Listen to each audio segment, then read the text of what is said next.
Hello students, last class में अपनी बात चल रही थी एंडोक्राइन सिस्टम के बारे में। और एंडोक्राइन सिस्टम के अंदर हमने देखा कि जो थायराइड ग्लैंड है उसकी क्या पोजीशन है और उससे सिक्रेशन होने वाले हार्मोन कौन कौन से अपनी बॉडी के अंदर प्रेजेंट होते हैं। इन सब चीज़ों की पोजीशन के बारे में हमने देखा कि इनकी कैसे पोजीशन होती है। तो थायरोक्सिन हार्मोन की हाई कंसंट्रेशन से क्या इफेक्ट होता है, लो कंसंट्रेशन से क्या इफेक्ट होता है, ये जानकारी हमने प्राप्त की। यानी कि जो फॉलिकुलर सेल्स जो थायराइड ग्लैंड है उसके अंदर एक तो फॉलिकुलर सेल्स थी और एक पैरा फॉलिकुलर सेल्स थी। उन दोनों का काम कैसे होता है उन चीज़ों के बारे में हमने देखा। एक तो देखा फॉलिकुलर सेल्स,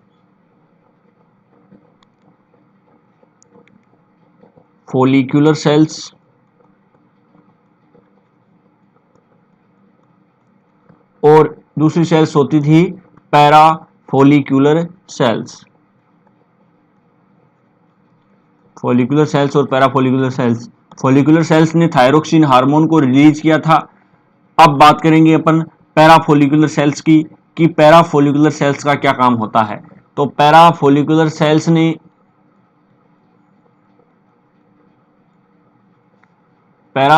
सेल्स जो हैं उन्होंने क्या किया है, कैल्सिटोनिन नाम के हार्मोन को सिक्रेशन करती हैं। उस हार्मोन का नाम क्या है, कैल्सिटोनिन हार्मोन। कैल्सिटोनिन हार्मोन है। कैल्सिटोनिन हार्मोन का मुख्य काम है, जैसा कि इसके नाम से इंडिकेट होता है, कैल्शियम आयन की कंसंट्रेशन को मेंटेन करना। यानी कैल्शियम आयन की कंसंट्रेशन को मेंटेन करना किसका काम है, कैल्सिटोनिन हार्मोन का।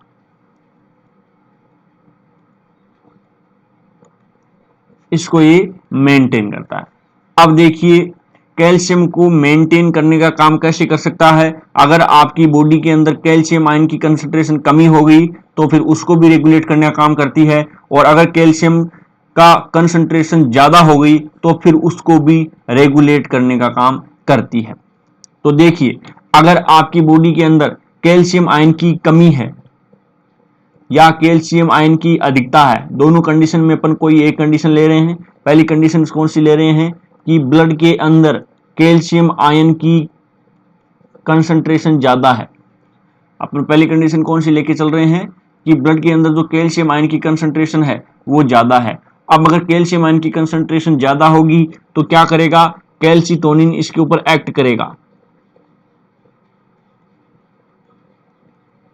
कैल्सिटोनिन इसके ऊपर एक्ट करेगा।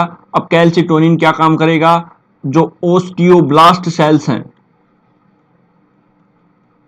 ओस्टियोब्लास्ट सेल्स होती हैं वो बोन फॉर्मेशन का काम करती हैं। ओस्टियोब्लास्ट सेल्स क्या काम करेंगी, बोन फॉर्मेशन का काम करती हैं। यानी कि बोन फॉर्मेशन स्टार्ट करती हैं। चार आप जानते हैं कि बोन्स किसकी बनी होती हैं, कैल्शियम फॉस्फेट। बोन्स किससे बनी होती हैं, कैल्शियम फॉस्फेट। किसी का मिसकंसेप्शन है कि जो बोन्स बनी होती हैं वो कैल्शियम कार्बोनेट की बनी होती हैं। ध्यान रखना, कैल्शियम कार्बोनेट जो होता है वो चूने को बोलते हैं। कैल्शियम कार्बोनेट को अपन क्या बोलते हैं, चूने को, चूना होता है। तो अगर बोन कैल्शियम कार्बोनेट की बनी हुई होती तो पानी है आपकी बॉडी में, और चूने के अंदर आप पानी डालते हो तो आपको पता है क्या होता है, तो यानी बोन्स भी पिघल जाती। तो ध्यान रखना थोड़ा सा इस बात का कि जो बोन्स हैं वो कैल्शियम कार्बोनेट नहीं बल्कि कैल्शियम फॉस्फेट की बनी हुई होती हैं। तो अगर आपके ब्लड के अंदर कैल्शियम आयन ज्यादा है तो वो ओस्टियोब्लास्ट सेल्स को एक्टिवेट कर देंगी, और ओस्टियोब्लास्ट सेल्स एक्टिवेट हो जाएंगी तो ये बोन्स का फॉर्मेशन करने का काम कर देंगी। लेकिन अगर मान लो दूसरी कंडीशन ये है कि ब्लड के अंदर कैल्शियम आयन की हो गई कमी, अगर ब्लड में कैल्शियम आयन की कमी, कैल्शियम आयन लो है, कमी का क्या मतलब हो गया कि कैल्शियम आयन की कंसंट्रेशन लो है। अब कैल्शियम आयन की कंसंट्रेशन लो है, इसका मतलब क्या हो गया कि दूसरी सेल्स जो होती हैं उसका नाम होता है ओस्टियोक्लास्ट। अभी हम बात कर रहे थे ओस्टियोब्लास्ट सेल्स की और अभी हम बात कर रहे हैं ओस्टियोक्लास्ट सेल्स का। ये क्या काम करती हैं? कैल्शियम आयन को वापस रिमूव करने का काम करती हैं। कैल्शियम आयन को वापस रिमूव करने का काम करती है। तो ये इसके अंदर इंटरमीडिएट का काम किसने किया है? कैल्सिटोनिन नाम के हार्मोन ने। यहां पर इंटरमीडिएट का काम किसने किया है? Calcitonin hormone. कैल्सिटोनिन हार्मोन ने यहां पर इंटरमीडिएट का काम किया है। ओस्टियोक्लास्ट सेल्स ने कैल्शियम आयन को रिमूव किया और कैल्शियम आयन को रिमूव किया तो यहां पर कैल्शियम आयन क्या हो गया? ज्यादा हो गया। अब इस कैल्शियम आयन को कहां छोड़ दिया जाएगा? ब्लड में। कैल्शियम आयन को कहां छोड़ दिया जाएगा? ब्लड में। इसीलिए जब कैल्शियम आयन की कमी होती है तो आपको सबसे पहले जॉइंट्स में दर्द होना स्टार्ट कर देता है, यानी हड्डियों के अंदर दर्द होना स्टार्ट होता है। ऐसा क्यों होता है? कि कैल्शियम आयन की कमी हो गई। अब कैल्शियम आयन के मेटाबॉलिज्म से रिलेटेड बहुत ही ज्यादा काम होते हैं। जो पूरा का पूरा मेटाबॉलिज्म है वो एक तरह से समझ लो कि 70 से 80% है वो कैल्शियम आयन पे डिपेंड होता है। कैल्शियम आयन नहीं होगा तो आपका मेटाबॉलिज्म नहीं होगा, यानी कि हो सकता है कि आपका रिप्रोडक्शन भी नहीं होता है। कैल्शियम आयन का रोल जो रिप्रोडक्शन में होता है, मेटाबॉलिज्म में होता है, ब्लड क्लॉटिंग के अंदर कैल्शियम आयन का रोल होता है, यानी कि बहुत सारी चीजों के अंदर कैल्शियम आयन का रोल होता है। तो अगर कैल्शियम आयन की ब्लड में कमी हो गई तो बहुत ही बुरा इफेक्ट पड़ सकता है। तो उस कैल्शियम आयन की पूर्ति करने के लिए कहां से कैल्शियम लाया जाएगा? बोन को डीजनरेट करने, यानी कि बोन्स को डीजनरेट करके। यानी कि हड्डियां थोड़ी बहुत अगर कमजोर हो गई तो कोई दिक्कत वाली बात नहीं है, लेकिन आपकी फिजियोलॉजी प्रॉपर काम करती रहे, आप जिंदा रहो। हड्डियां अगर कमजोर हो गई वो मैटर नहीं करेगा, हड्डियां वापस मजबूत हो जाएंगी जब कैल्शियम आयन की पूर्ति होना शुरू हो जाएगी।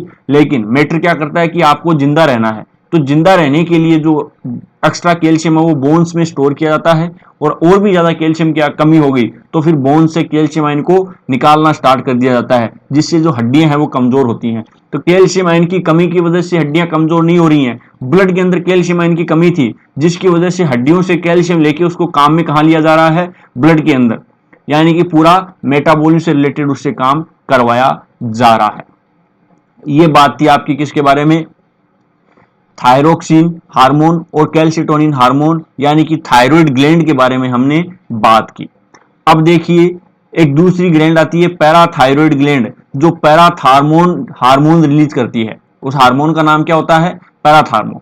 यह किडनी पे एक्ट करती है। पैराथार्मोन कहां एक्ट करेगा? किडनी पे। और यह भी कैल्शियम आयन का रीएब्जॉर्प्शन करेगा और इंटेस्टाइन से विटामिन डी की हेल्प से कैल्शियम आयन का रीएब्जॉर्प्शन करता है, यानी कि विटामिन डी की हेल्प से यह इंटेस्टाइन से कैल्शियम आयन को एब्जॉर्ब करने का काम करता है। और भी ज्यादा अगर कैल्शियम आयन की कमी होगी तो यह ओस्टियोब्लास्ट को काम करने से रोक देता है और ओस्टियोक्लास्ट से कैल्शियम आयन का रिमूवल करना स्टार्ट कर देता है। यानी कि कैल्शियम आयन जो कैल्सिटोनिन हार्मोन था, यह कैल्शियम आयन की कंसंट्रेशन ज्यादा है तो भी काम कर रहा है, और अगर कैल्शियम आयन की कंसंट्रेशन कम है तो भी काम कर रहा है। लेकिन पैराथार्मोन जो है, अगर कैल्शियम आयन की कमी होगी तभी ये काम करेगा। कैल्शियम आयन की अधिकता है तो फिर पैराथार्मोन है वो नॉर्मली काम नहीं करता, और पैराथार्मोन जो सबसे पहले एक्ट करेगा वो किडनी पे करेगा, और कैल्शियम आयन को रीएब्जॉर्प्शन है वो विटामिन डी की हेल्प से रीएब्जॉर्प्शन करेगा, जिसका नाम होता है कोलिकैल्सिफेरोल। विटामिन डी का नाम आपने कभी सुना होगा, इसका साइंटिफिक नेम जो होता है वो कोलिकैल्सिफेरोल नाम का विटामिन होता है। तो ये बातें थी किसके बारे में? थायराइड ग्लैंड के बारे में। पैराथायराइड जो है वो आगे मैं आपको लिखवा दूंगा, उसके बारे में जो भी चीजें लिखवानी है। अब अपने ग्लैंड के बारे में बात करेंगे, जिस ग्लैंड का नाम होता है थाइमस ग्लैंड। ग्लैंड का नाम क्या होता है? Thymus gland. अब थाइमस ग्लैंड का जो सबसे मेन काम होता है वो होता है इम्यूनिटी से रिलेटेड। थाइमस ग्लैंड का मेन काम है इम्यूनिटी से रिलेटेड काम हो गया। तो देखते हैं थाइमस ग्लैंड के बारे में। ये पहले पेनक्रियाज आ गया, ये आपकी थाइमस ग्लैंड है। थाइमस ग्लैंड की पोजीशन देखिए, जो आपका ट्रेकिया है और लंग्स है उसके बीच में थाइमस ग्लैंड की पोजीशन प्रेजेंट है। यानी कि ये आपका ट्रेकिया है, ट्रेकिया के जस्ट नीचे ये लंग्स हैं और लंग्स के बीच में थाइमस ग्लैंड फंसी हुई है। लंग्स के बीच में थाइमस ग्लैंड फंसी हुई है। तो ये थाइमस ग्लैंड की पोजीशन है ट्रेकिया के जस्ट नीचे, और दोनों लंग्स के बीच में थाइमस ग्लैंड प्रेजेंट होती है। और ये जो निकली हुई आपको दिखाई दे रही हैं, ये आर्टरीज, वेन्स, उनकी स्ट्रक्चर निकली हुई आपको दिखाई दे रही है जहां पर ब्लड की सप्लाई हो रही है। ठीक है, तो ये तो है आपके थाइमस ग्लैंड की पोजीशन कि दोनों लंग्स के बीच में, ट्रेकिया के जस्ट नीचे। इसका दो लोब होते हैं, शायद ये दूसरा लोब आपको दिखाई नहीं दे रहा है, लेफ्ट लोब। ये इधर राइट लोब है और ऐसा का ऐसा ही लेफ्ट लोब है। आप इसके अंदर भी देख सकते हो, यहां पे ये देखिए, ये लेफ्ट लोब हो गया और ये राइट लोब हो गया। पेज की दृष्टि से आप देखो, वैसे अपने हैंड की दृष्टि से देखोगे तो राइट हैंड के अंदर दिखाई दे रहा है, लेकिन आप पेज की दृष्टि से आप देखो तो ये राइट लोब है और ये लेफ्ट लोब है। और जितने भी ऑर्गन्स के बारे में आप पढ़ोगे तो राइट लेफ्ट में आप कंफ्यूजन होगे। जो ऑर्गन्स का राइट और लेफ्ट होता है वो पेज का राइट एंड लेफ्ट देखा जाता है, अपने हाथ का राइट एंड लेफ्ट नहीं देखा जाता। जैसे कि अपन इसके सामने बैठे हैं, अपनी स्क्रीन के सामने बैठे हैं, तो हम इसके जस्ट अपोजिट हैं। तो इसका राइट है तो इसका मतलब अपना क्या है, लेफ्ट है। इसका राइट है तो अपना क्या है, लेफ्ट है। बाकी सब कंडीशंस के अंदर अपन अपना राइट एंड लेफ्ट देखते हैं, लेकिन ऑर्गन्स के बारे में अगर बात करेंगे तो ऑर्गन्स के अंदर पेज का राइट एंड लेफ्ट देखा जाता है, अपना राइट एंड लेफ्ट नहीं देखा जाएगा। जैसे कि हार्ट की स्ट्रक्चर अपन पढ़ेंगे, हार्ट की स्ट्रक्चर के अंदर भी पढ़ेंगे कि इस साइड में क्या होती है, राइट, और इस साइड में क्या होती है, लेफ्ट। जबकि एक्चुअल में अपने हैंड की बात करोगे तो ये तो लेफ्ट है और ये क्या है, राइट है। तो इस बात का थोड़ा सा ध्यान रखना, ऑर्गन्स की कंडीशन में राइट एंड लेफ्ट अपने हैंड का नहीं देखा जाता, बल्कि पेज की कंडीशन का देखा जाता है। तो ये बात हो गई थाइमस ग्लैंड के बारे में, थाइमस ग्लैंड की पोजीशन के बारे में। अब देखिए थाइमस ग्लैंड का मेन फंक्शन है, थाइमस ग्लैंड जो है उसका मेन फंक्शन है इम्यूनिटी से रिलेटेड। इम्यूनिटी से रिलेटेड फंक्शन किसका है, थाइमस ग्लैंड का है साहब। थाइमस ग्लैंड आपको क्या देती है, इम्यूनिटी। और ये एक ग्लैंड ऐसी है कि आपकी एज बढ़ेगी तो थाइमस ग्लैंड की साइज घटेगी। अगर आपकी एज बढ़ रही है तो थाइमस ग्लैंड की साइज क्या हो रही है, घट रही है। और मैक्सिमम इसकी साइज कब होती है, मैक्सिमम साइज जो है वो चाइल्डहुड में होती है। इसीलिए एक छोटे बच्चे का जो इम्यून पावर है वो काफी स्ट्रोंग होता है, यानी कि छोटे बच्चे का जो इम्यून पावर है वो काफी ज्यादा स्ट्रोंग होता है। अब थाइमस ग्लैंड क्या काम करती है, थाइमस ग्लैंड जो है वो इम्यून सेल्स को मैच्योर करने का काम करती है। यानी कि इम्यून फंक्शन के अंदर दो टाइप की सेल्स आप पढ़ते हो, एक तो पढ़ते हो बी सेल, एक पढ़ते हो टी सेल। एक तो क्या हो गया, बी सेल हो गया, एक क्या हो गया, टी सेल हो गया। तो इनका एक तो सिंथेसाइज और एक मैच्योरेशन अलग अलग जगहों पे होता है। बी सेल्स का सिंथेसाइज एंड मैच्योरेशन होता है बोन मैरो में, टी सेल्स का सिंथेसाइज तो बोन मैरो में होता है, लेकिन इसका मैच्योरेशन कहां होता है, थाइमस में। ध्यान रखना, बी सेल्स का सिंथेसाइज कौन करती है, बोन मैरो करती है, और इसका मैच्योरेशन भी कहां होता है, बोन मैरो में। लेकिन जो टी सेल्स का सिंथेसाइज बोन मैरो में होता है और उसका मैच्योरेशन कहां होता है, थाइमस के अंदर। अब टी सेल्स का मैच्योरेशन हो गया तो टी सेल्स का काम क्या है, एक तो होती है टी हेल्पर सेल और एक होती है टी किलर सेल्स। आपकी बॉडी में कोई भी वायरस एंटर हुआ है, वायरस एंटर हुआ है तो आपको दो काम करने हैं, एक तो उसके खिलाफ एंटीबॉडी बनानी है और एक इंस्टेंटली उस वायरस को खत्म करना है। आपकी बॉडी के अंदर दो चीजें होनी है, एक तो उसके खिलाफ एंटीबॉडी बनानी है और एक उसको इंस्टेंटली खत्म करना है। तो टी सेल्स कितने टाइप की होती हैं, T helper cell and T killer cells, या उसका दूसरा नाम भी होता है साइटोटॉक्सिक सेल्स। इनका दूसरा नाम भी होता है, वो नाम क्या होता है, टी साइटोटॉक्सिक सेल्स। तो टी हेल्पर सेल्स का काम होता है एंटीबॉडी को फॉर्मेशन करना, और टी साइटोटॉक्सिक का काम है कि सेल मीडिएटेड इम्यूनिटी। यानी कि सेल मीडिएटेड इम्यूनिटी का क्या मतलब हो गया कि उसका तुरंत क्या करना है, फैगोसाइटोसिस, फैगोसाइटोसिस। इसीलिए जो बच्चा है, छोटा बच्चा है, उसकी रिकवरी जल्दी होती है, रिकवरी उसकी जल्दी होती है। कभी भी बीमार हो जाएगा तो रिकवरी जल्दी होगी। एक उसके अंदर टीके लगाए जाते हैं क्योंकि एंटीबॉडी का फॉर्मेशन है वो बचपन में होने की संभावना ज्यादा होती है, क्योंकि बचपन में टी सेल्स का फॉर्मेशन ज्यादा होगा, और टी सेल्स का फॉर्मेशन ज्यादा होगा इसका मतलब टी हेल्पर सेल्स का फॉर्मेशन भी ज्यादा होगा, और टी हेल्पर सेल्स का फॉर्मेशन भी ज्यादा होगा तो क्या होगा, इससे ज्यादा एंटीबॉडी बनेंगी। अब देखिए इम्यूनोलॉजी, आप इम्यूनोलॉजी में पढ़ोगे उस चीज को कि इनका क्या क्या रोल होता है, क्या क्या अलग सिस्टम होता है, कैसे उनका पैटर्न होता है। इसको एमएससी क्लास सेकेंड रिकॉग्नाइज करती है, इसको एमएससी क्लास फर्स्ट काम करेगी। तो कैसे उनका एंटीबॉडी का फॉर्मेशन होता है, कैसे बी सेल्स काम करती है, कैसे बी सेल्स की हेल्प टी सेल्स करती हैं, क्या इनके अंदर आपस में इंटर रिलेशन होता है, एमएससी क्लास क्या होती है, एंटीबॉडी क्या होती है, प्लाज्मा सेल्स क्या होती हैं, मेमोरी सेल्स क्या होती हैं। ठीक है, एंटीबॉडीज कितने टाइप की होती है, जैसे कि आप IgG, IgM, IgA, IgD, IgE, इन सब चीजों के बारे में पढ़ते हो कि सबसे बड़ी जो होती है वो आईजीएम एंटीबॉडी होती है, जो प्लेसेंटा को क्रॉस करती है, मैटरनल से मिलती है, उसको आईजीजी एंटीबॉडी बोलते हैं।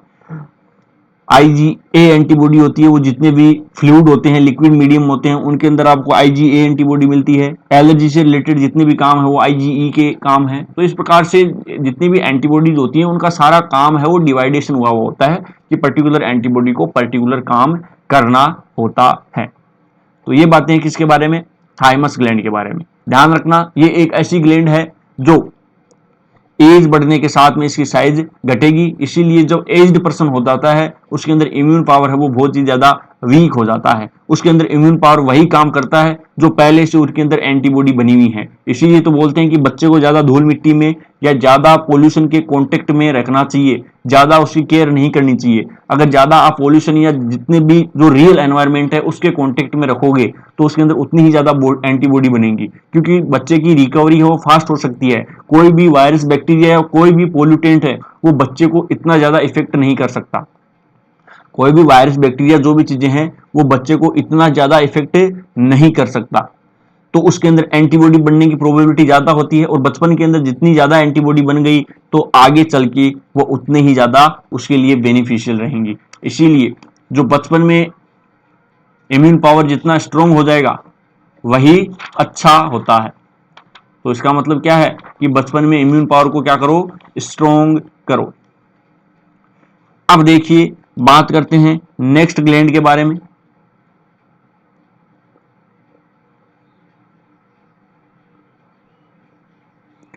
आपका पेनक्रियाज, ये है आपका पेनक्रियाज। तो ये एक पेनक्रियाज की पोजीशन है जो आपको कहां दिखाई दे रहा है, स्टमक के जस्ट नीचे। लीवर है, लीवर से स्टमक जुड़ा हुआ है, गोल ब्लेडर भी जुड़ा हुआ है। गोल ब्लेडर आप क्या बोलते हो, पित्त की थैली, जिसके अंदर पथरी जम जाती है। पथरी जम जाती है तो इस गोल ब्लेडर को निकाल के फेंक दिया जाता है। पथरी जम जाएगी तो उसका परमानेंट सॉल्यूशन क्या कर दिया जाएगा कि गोल ब्लेडर को निकाल के फेंक दिया जाएगा, कि स्टोन बन जाते हैं। अब देखिए तो गोल ब्लेडर निकालने के बाद में क्या इसका कोई रोल नहीं है, गोल ब्लेडर का अपेंडिक्स की तरह क्या ये वेस्टिजियल ऑर्गन है, नहीं, ऐसा नहीं है। आप देख पा रहे हो कि ये गोल ब्लेडर कुछ सिक्रेशन करता हुआ आ रहा है, और ये सिक्रेशन कहां छोड़ रहा है, इंटेस्टाइन की तरफ छोड़ रहा है। तो गोल ब्लेडर के अंदर जो पित्त होता है उसका मोस्ट काम होता है लिपिड का डाइजेशन करना, लिपिड डाइजेशन। लिपिड को डाइजेशन करने का काम होता है, वो गोल ब्लेडर के अंदर जो पित्त होता है उसका मेन इंपॉर्टेंट रोल होता है। अब इसके अंदर स्टोन जम गया, यानी कि पथरी जम गई। पथरी जम गई तो बहुत तेज दर्द होता है। अगर छोटा स्टोन जम गया तो क्या हो सकता है कि उसको लिक्विड देके या कोई भी मेडिसिन देके उसको पिघलाया जा सकता है। अगर स्टोन की साइज छोटी है तो कोई दिक्कत वाली बात नहीं है, लेकिन अगर स्टोन की साइज बड़ी हो गई तो वो स्टोन बहुत ही ज्यादा स्ट्रोंग हो जाता है और वो मेडिसिन से पिघलता नहीं है, यानी किन्हीं भी चीजों से वो पिघलता नहीं है। तो फिर क्या करना पड़ता है, इस गोल ब्लेडर को निकाल के फेंकना पड़ता है। तो जिस पर्सन के अंदर ये गोल ब्लेडर निकाल के फेंक दिया जाता है उसको ये सलाह दी जाती है कि उसको क्या नहीं लेना है, लिपिड, यानी कि वसायुक्त भोजन नहीं करना है, क्योंकि वसायुक्त भोजन अब उसके अंदर डाइजेशन नहीं हो पाएगा। तो गोल ब्लेडर के बिना जिंदा रह सकते हो, कोई दिक्कत वाली बात नहीं है, थोड़ा परहेज रख के जिंदा रह सकते हो, लेकिन पथरी का परमानेंट इलाज हो जाएगा, क्योंकि पथरी जो है वो गॉल ब्लैडर के अंदर ही जमा होती है, इसके अलावा कहीं पर भी जमा नहीं होती। तो ये होता है। और पथरी जमा क्यों होती है? पथरी जमा होती है पानी की कमी होती है। तो जब पानी की कमी हो जाएगी तो क्रिस्टल जमा हो जाएंगे, और क्रिस्टल जमा हो जाएंगे तो वो आपको बहुत ही ज्यादा पेनफुल होंगे, पेन देने का काम करेंगे। स्टोन अगर छोटा है तो वो कम दर्द देगा और उसको आसानी से निकाला भी जा सकता है, लेकिन अगर बड़ा स्टोन बन गया तो फिर लास्ट में एक ही ऑप्शन बचता है कि गॉल ब्लैडर को ही निकाल के बाहर फेंक दिया जाए। तो ये तो है गॉल ब्लैडर। अब इसके जस्ट नीचे आप देख रहे हो कि स्टमक के नीचे इंटेस्टाइन से जुड़ा हुआ क्या पाया जाता है? पेनक्रियाज पाया जाता है। और इस पेनक्रियाज के अंदर लैंगरहैंस के द्वीप समूह होते हैं। इस पेनक्रियाज में क्या होता है? लैंगरहैंस का द्वीप समूह। तो ये आप उसकी देख सकते हो कि क्या उसकी पोजीशन होती है, ये पेनक्रियाज की पोजीशन। देन इसको आप और आसानी से पढ़ सकते हो, यहां से इसको घेरे हुए है पेनक्रियाज है, और ये स्टमक से जस्ट नीचे क्या है? इंटेस्टाइन है। और इसका ये पार्ट क्या कहलाता है? रेक्टम। क्या कहलाता है? रेक्टम। और रेक्टम से नीचे क्या होती है? एनस। रेक्टम से जस्ट नीचे एनस। मैं आपको बहुत अच्छे से डाइजेस्टिव सिस्टम अगर पढ़ने का अपने को मौका मिलता है तब अपन बात करेंगे कि डाइजेस्टिव सिस्टम की एक्चुअल में क्या स्ट्रक्चर होती है। तो ये इंटेस्टाइन कौन सी है? Large intestine. ये इंटेस्टाइन कौन सी है? Large intestine.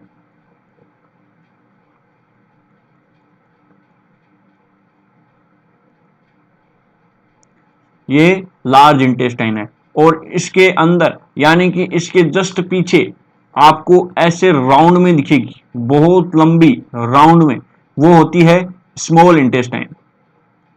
वो कौन सी होती है? Small intestine. तो देखिए इनको हमने अलग अलग नाम क्यों दिया है कि स्मॉल इंटेस्टाइन तो बड़ी होती है, लार्ज इंटेस्टाइन छोटी होती है, तो फिर स्मॉल को, जो बड़ी है उसको स्मॉल नाम दे दिया और जो छोटी है उसको लार्ज नाम दे दिया। स्मॉल इंटेस्टाइन का क्षेत्रफल बहुत कम होता है। स्मॉल इंटेस्टाइन का क्षेत्रफल जो होता है, वो एरिया होता है, बहुत कम होता है, बस वो राउंडेड होती है, उसको समेट कर रखा जाता है। और पूरी स्मॉल इंटेस्टाइन को घेरे रखने का काम किसका है? लार्ज इंटेस्टाइन का। एंड फाइनली फूड डाइजेस्टेड होके, यानी फाइनली फूड का डाइजेशन कहां होगा? लार्ज इंटेस्टाइन में। फूड का डाइजेशन मोस्ट ऑफ तो कहां हो जाता है? स्मॉल इंटेस्टाइन में हो जाता है, स्टमक में हो जाता है, या एलिमेंट्री कैनाल, बक्कल कैविटी, यानी मुख से ही डाइजेशन स्टार्ट हो जाता है, लेकिन फाइनली डाइजेशन कहां पहुंच जाता है? लार्ज इंटेस्टाइन में। और लार्ज इंटेस्टाइन का जो लास्ट पोर्शन है उसको अपन बोलते हैं रेक्टम, जिसको एक्सक्रीटरी, जो सॉलिड एक्सक्रीटरी मटेरियल है उसको स्टोर किया जाता है। रेक्टम के अंदर क्या किया जाता है? सॉलिड एक्सक्रीटरी मटेरियल को स्टोर किया जाता है, और वहां से एनस के द्वारा उसको बाहर निकाल दिया जाता है। तो ये तो आपका छोटा सा ओवरव्यू हो गया किसके बारे में? इंटेस्टाइन या डाइजेस्टिव सिस्टम के बारे में। अब आप इसी के पास में देखोगे, इंटेस्टाइन के पास में क्या देख पा रहे हो? इंटेस्टाइन के पास में ही आप देख पा रहे हो कि पैनक्रियाज है। इन दोनों से जुड़ा हुआ क्या है? पैनक्रियाज। अब इस पैनक्रियाज की आप पोजीशन देखिए,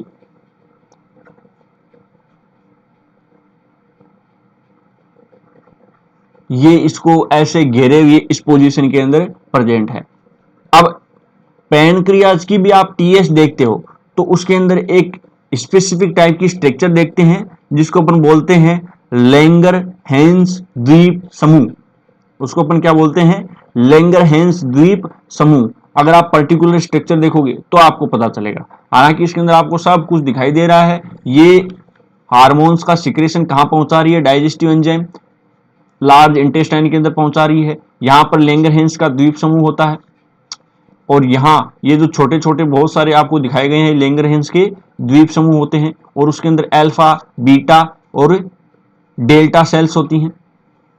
अल्फा, बीटा और एक्सोक्राइन, ये इन सेल्स को दूसरा नाम क्या बोलते हैं? Delta sales. अल्फा सेल से यहाँ पे आप देख पा रहे हो कि इंसुलिन हार्मोन का सिक्रेशन हो रहा है, ग्लूकागोन हार्मोन का सिक्रेशन हो रहा है। इसके अलावा जो पैनक्रियाज है वो पैनक्रियाटिक हार्मोन्स भी रिलीज करता है, जहां पे देख पा रहे हो ये डाइजेशन का काम करते हैं। यहां से आप देख पा रहे हो ना, ये डाइजेशन का काम भी करते हैं।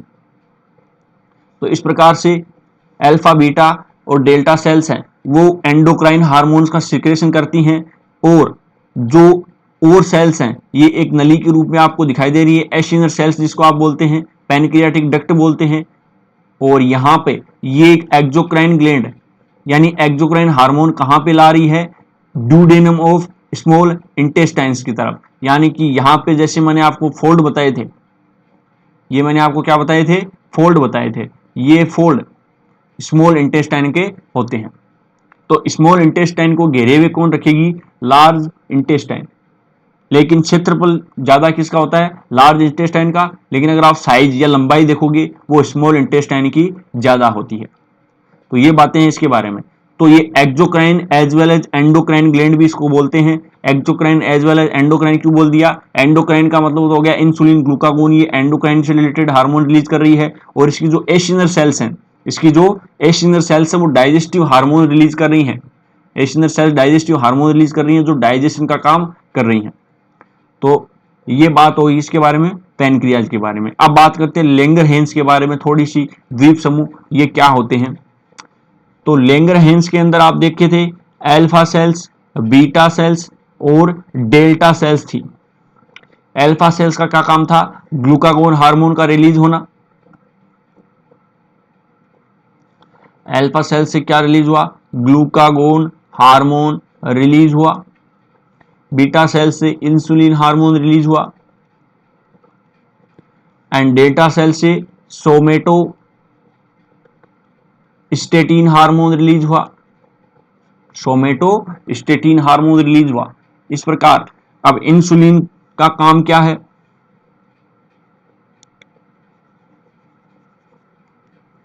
इंसुलिन का काम है जब ब्लड के अंदर ग्लूकोज अधिक है, जब ब्लड के अंदर ग्लूकोज अधिक है तो उस ग्लूकोज को कहां लाया जाए, सेल्स में, सेल्स तक पहुंचा जाए। और उसके लिए उसके रिसेप्टर होते हैं, जिन रिसेप्टर्स का नाम अपन क्या बोलते हैं, ग्लूट रिसेप्टर। शायद पहले भी मैं इनके बारे में बात कर चुका हूं। उनको क्या बोलते हैं, ग्लूट रिसेप्टर, जिसके माध्यम से सेल के अंदर ग्लूकोज आ जाएगा। लेकिन अगर ब्लड के अंदर ग्लूकोज कम है, ब्लड के अंदर ग्लूकोज अगर कम है तो फिर आप जानते हो कि जो लीवर है वो ग्लाइकोजन का स्टोर करके रखता है, ग्लाइकोजन को स्टोर करके रखता है। तो ग्लाइकोजन से ये कहां होता है, लीवर में। ग्लाइकोजन से क्या बनाया जाए, ग्लूकोज बनाया जाए, और उसको कहां छोड़ा जाए, ब्लड में छोड़ा जाए। तो इस प्रकार से इन अल्फा और बीटा यानी कि इंसुलिन एंड ग्लूकागोन की सिग्नलिंग होती है वो एक दूसरे के अपोजिट होती है। इनको अपन बोलते हैं रेसिप्रोकल हार्मोन। इनको अपन क्या बोलते हैं, रेसिप्रोकल हार्मोन। रेसिप्रोकल का क्या मतलब हो गया कि एक दूसरे के उल्टा काम करना। हाई ब्लड ग्लूकोज है तब तो इंसुलिन काम कर रहा है, लो ब्लड ग्लूकोज है तो इसका मतलब क्या होगा, ग्लूकागोन काम कर रहा है। अब देखिए सोमेटोस्टेटिन का क्या है। सोमेटोस्टेटिन ये डिसाइड करता है कि ऑप्टिमम लेवल ऑफ ग्लूकोज है कि नहीं है, ऑप्टिमम लेवल ऑफ ग्लूकोज। और अगर ऑप्टिमम लेवल ऑफ ग्लूकोज आपकी बॉडी के अंदर है तो फिर ये ना तो इंसुलिन को काम करने देगा और ना ग्लूकागोन को काम करने देगा। इसको भी इनहिबिट कर देगा, इसको भी इनहिबिट कर देगा। यानी कि अगर ऑप्टिमम लेवल ऑफ ग्लूकोज है, ना तो ज्यादा है ना कम है, तो ना तो इंसुलिन को काम करने देगा ना ग्लूकागोन को काम करने देगा, कि आपको कुछ भी नहीं करना। तो इंसुलिन और ग्लूकागोन की सिग्नलिंग एकदम से अपोजिट है। जब इंसुलिन हार्मोन की अधिकता है तो ग्लाइकोजन का सिंथेसिस होता है, और ग्लूकागोन हार्मोन की अधिकता है तो फिर ग्लाइकोजन टूटता है। उसी प्रकार से जब इंसुलिन हार्मोन की अधिकता है तो ग्लाइकोलाइसिस होता है, और ग्लूकागोन हार्मोन की अधिकता होती है तो ग्लाइकोलाइसिस को एक बार के लिए रोका जाता है। यानी कि बीटा ऑक्सीडेशन, यानी कि लिपिड का ऑक्सीडेशन कब किया जाता है, बीटा ऑक्सीडेशन लिपिड को तोड़ा कब जाएगा, जब ग्लूकागोन हार्मोन की अधिकता होगी। लेकिन इंसुलिन हार्मोन की अधिकता होगी तो लिपिड का बायोसिंथेसिस किया जाएगा। तो जितने भी काम होते हैं वो ग्लूकागोन एंड इंसुलिन एक दूसरे के अपोजिट काम होते हैं। जो काम इंसुलिन की प्रेजेंस में हो रहा था वो ग्लूकागोन की प्रेजेंस में रुक जाएगा। जो काम इंसुलिन की प्रेजेंस में हो रहा था अगर ग्लूकागोन की अधिकता हो गई तो वो काम क्या हो जाएगा, रुक जाएगा। तो ये बात है इंसुलिन एंड ग्लूकागोन के बारे में। अब देखिए मोस्ट इंपोर्टेंट क्या बात है, आप ये ध्यान रखना कि ग्लूकोज को ट्रांसपोर्टर के लिए ग्लूट रिसेप्टर्स होते हैं। ग्लूट रिसेप्टर्स का काम क्या होता है कि ग्लूकोज को सेल्स के अंदर आने देना। जैसे कि मान लो इंपोर्टेंट ग्लूट रिसेप्टर्स के बारे में दो चार के बारे में बात कर लेते हैं अपन। एक तो GLUT2 होता है जो लीवर पे होता है, चलो सबके बारे में बात कर लेते हैं। GLUT1 होता है वो आरबीसी पे होता है। GLUT3 होता है वो ब्रेन में होता है। GLUT4 होता है वो स्केलेटन मसल्स पे होता है। Skeleton muscles.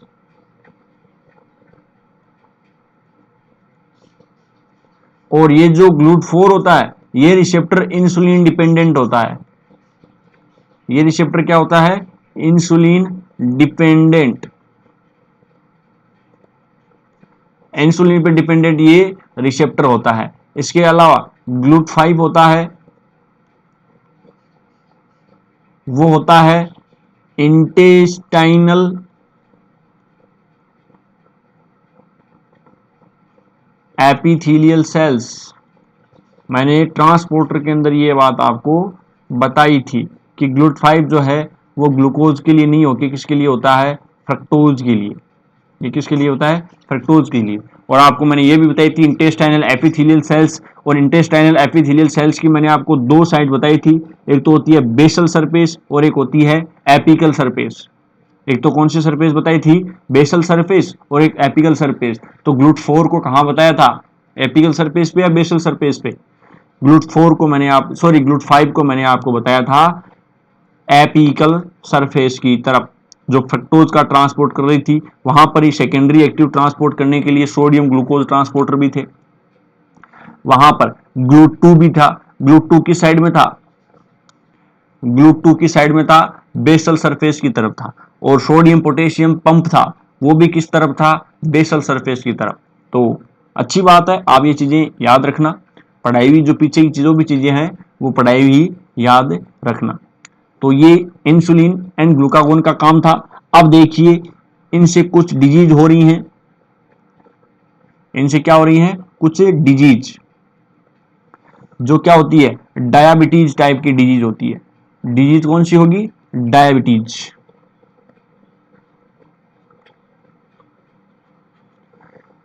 डिजीज है डायबिटीज। अब देखिए डायबिटीज दो टाइप की होती है, एक तो होती है मेलाइटस, एक होती है इंसिबिटस।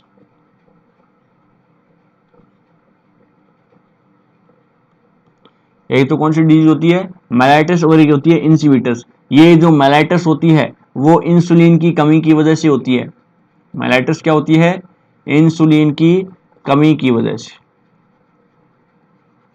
और जो इंसिबिटस होती है वो एडीएच हार्मोन की कमी की वजह से होती है। एडीएच हार्मोन के बारे में आपने पढ़ा होगा, एंटी डायूरेटिक हार्मोन, जिसको आप वैसोप्रेसिन भी बोलते हो। वैसोप्रेसिन, इसका काम क्या था, वाटर को रीएब्जॉर्प्शन करवाना। वैसोप्रेसिन का काम क्या होता है, वाटर का रीएब्जॉर्प्शन करवाना। कहां से निकल रहा था, पिट्यूटरी ग्लैंड की। पिट्यूटरी ग्लैंड से भी कहां से निकल रहा था, पोस्टीरियर साइड। पोस्टीरियर साइड को हमने बोला था न्यूरोहाइपोफाइसिस। पोस्टीरियर साइड से दो टाइप के हार्मोन निकल रहे थे, वैसोप्रेसिन एंड ऑक्सीटोसिन। ऑक्सीटोसिन का काम अलग होता है और वैसोप्रेसिन का काम अलग होता है। वैसोप्रेसिन जो किडनी पे काम करता है, और ये क्या काम करता है, ये वाटर को रीएब्जॉर्प्शन करने का काम करता है। वाटर का रीएब्जॉर्प्शन करने का काम करता है। तो डायबिटीज इंसिपिटस किसकी कमी की वजह से होता है, डायबिटीज इंसिपिटस एडीएच हार्मोन की कमी की वजह से होता है। और डायबिटीज मेलाइटस जो है वो किसकी कमी की वजह से होता है, इंसुलिन हार्मोन की कमी की वजह से। अब देखिए डायबिटीज मेलाइटस जो है वो भी हो सकता है कि दो टाइप से हो सकता है। एक तो होता है diabetes mellitus type first. Diabetes mellitus type first का काम क्या है कि जब ब्लड ग्लूकोज हाई है तो ग्लूकोज हाई हो जाएगा यूरिन के अंदर और फैटी एसिड का कैटाबॉलिज्म होना शुरू हो जाएगा, जिससे आप वेट लॉस हो जाओगे। अब ब्लड के अंदर ग्लूकोज हाई क्यों हुआ? इंसुलिन हार्मोन की कमी की वजह से ब्लड के अंदर ग्लूकोज हाई क्यों हुआ, अभी देखते हैं। ये जो GLUT4 रिसेप्टर है वो ग्लूकोज का ट्रांसपोर्ट करने का काम करता है। GLUT4 रिसेप्टर का काम क्या है? ग्लूकोज का ट्रांसपोर्ट करना। अब इंसुलिन की वजह से ये GLUT4 खुलता है। इंसुलिन हार्मोन क्या करता है? इस रिसेप्टर को खोलने का काम करता है, यहां से ग्लूकोज एंटर कर जाएगा। लेकिन अगर इंसुलिन की कमी है, तो ब्लड से ग्लूकोज सेल्स के अंदर जा ही नहीं पाएगा, और ब्लड से ग्लूकोज सेल्स के अंदर जा नहीं पा रहा है तो सेल के अंदर तो हो रही है ग्लूकोज की कमी और ब्लड के अंदर ग्लूकोज की अधिकता हो रही है। सेल के अंदर तो ग्लूकोज की कमी हो रही है और ब्लड के अंदर ग्लूकोज की अधिकता हो रही है। डायबिटीज की कंडीशन में इंसुलिन हार्मोन की कमी की वजह से ऐसा हो रहा है। इंसुलिन हार्मोन की कमी की वजह से ऐसा उसमें हो रहा है। ये बात है इंसुलिन हार्मोन के बारे में। अब देखिए इससे क्या ट्रीटमेंट कर सकते हैं। डायबिटीज टाइप फर्स्ट के अंदर क्या होता है कि सीधी सी कंडीशन होती है कि बीटा सेल्स जो है वो इंसुलिन हार्मोन का काम नहीं, सिक्रेशन नहीं कर पा रही है, और इंसुलिन हार्मोन का सिक्रेशन नहीं कर पा रही है तो ये ग्लूट रिसेप्टर खुल नहीं पा रहा है, तो ब्लड ग्लूकोज है वो क्या हो रहा है ज्यादा, और सेल्स के अंदर ग्लूकोज की कमी हो रही है। इसका ट्रीटमेंट करो तो सिंपल सी बात है, आप इंसुलिन का इंजेक्शन दे दो। आप क्या करो, इंसुलिन का इंजेक्शन दे दो, और इंसुलिन का इंजेक्शन देते ही ये GLUT4 रिसेप्टर खुल जाएगा और ब्लड से ग्लूकोज सेल्स के अंदर चला जाएगा। सीधा सा समाधान है कि आप क्या दे दो, इंसुलिन का इंजेक्शन से आपका काम हो जाएगा। लेकिन जो डायबिटीज टाइप सेकंड है उसके अंदर इंसुलिन इंडिपेंडेंट डायबिटीज होता है, जिसके अंदर रिसेप्टर ही यानी कि ये रिसेप्टर ही रेजिस्टेंस शो करना स्टार्ट कर देते हैं। यानी कि टाइप सेकंड के अंदर क्या होता है, ये रिसेप्टर इंसुलिन की बात मानना ही छोड़ देते हैं। तो ये जो डायबिटीज सेकंड है वो इंसुलिन का इंजेक्शन देने पर भी इसका समाधान नहीं हो पाएगा। यानी कि जो सेकंड टाइप का डायबिटीज मेलाइटस है उसके अंदर इंसुलिन का इंजेक्शन देने पर भी इसका कोई भी समाधान नहीं हो पाएगा। तो ये बात है diabetes mellitus, diabetes insipidus, diabetes mellitus type first और डायबिटीज मेलाइटस टाइप सेकंड, इन सब के बारे में अपन बात कर रहे हैं। अब अपन बात कर लें थोड़ी सी पैराथायरॉयड ग्लैंड के बारे में कि पैराथायरॉयड ग्लैंड का काम भी क्या होता है, साथ साथ में बात कर लेंगे ताकि अपना भी काम हो जाएगा, क्योंकि पैराथायरॉयड ग्लैंड जो होती है वो ज्यादा बड़ी नहीं है।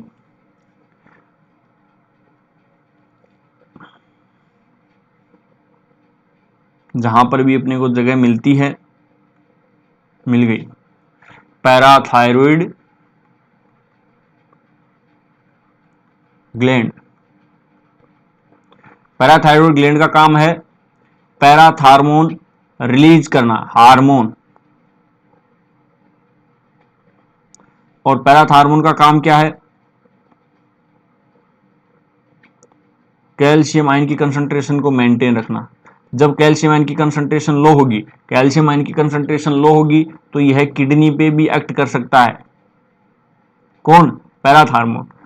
अब यहां से स्किन से विटामिन D3 जिसको आप बोलते हो, अगर आप पूरा ही IUPAC नाम लिखना चाहो तो ये भी लिख सकते हो 125 डाई कोली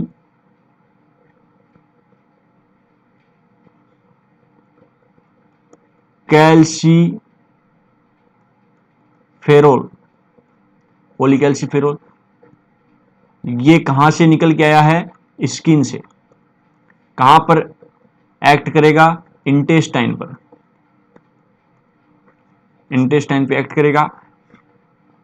इससे कैल्शियम आयन का रीएब्जॉर्प्शन करवाएगा, कैल्शियम आयन का रीएब्जॉर्प्शन करवाएगा। उसके साथ साथ में फॉस्फेट का भी रीएब्जॉर्प्शन करवाता है। तो ये है जनरल कंडीशन की बात कि ब्लड से कैल्शियम आयन को कैसे उठाना है। अब जब मान लो ब्लड के अंदर कैल्शियम आयन की कमी ही हो गई, ब्लड के अंदर क्या हुआ, कैल्शियम आयन की कमी हो गई, तब क्या होगा? ब्लड में कैल्शियम आयन की कमी हो गई तो पैराथार्मोन